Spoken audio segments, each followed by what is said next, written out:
Well, I'm supporting these workers as a trade unionist myself against casualisation.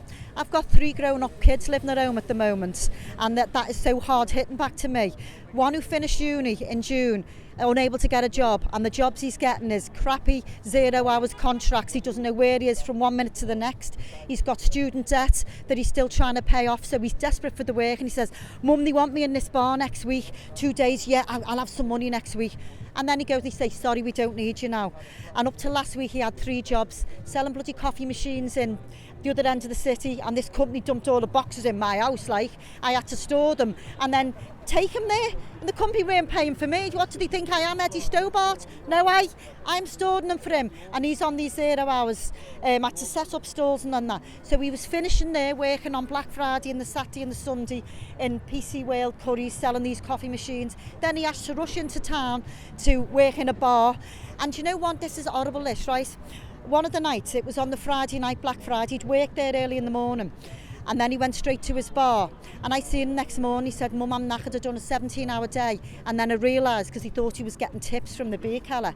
I didn't get tips, you don't get them till next week. I had no money for a taxi. He had to walk all the way home from town on that Friday night, 4:30 in the morning after doing that long day. I said, "Why don't you phone me?" He went, "My phone had no battery because he can't afford a charger at the moment."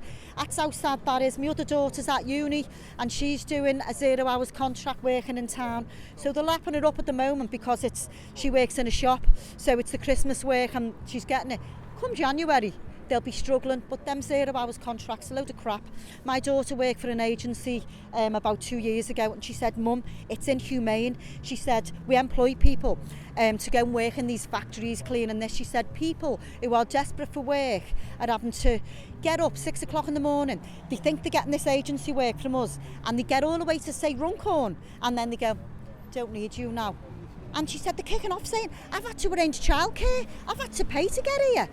And they don't get it reimbursed, but that's how desperate they are. Now we're going back 200 years, we're going back to the days of the ragged trouser philanthropist, casualisation, people queuing up that desperate, can't feed the families, and queuing up there to go, "Will I get work today or will I not get work today?" No workers' rights. Anyway, sorry for the long answer, but that's why I'm here today, because what they were trying to do here is sack these workers and then they'll be bringing them back on a casual contract, crap working conditions, on 0 hours. So we need to start fighting back against that as trade unions, standing together.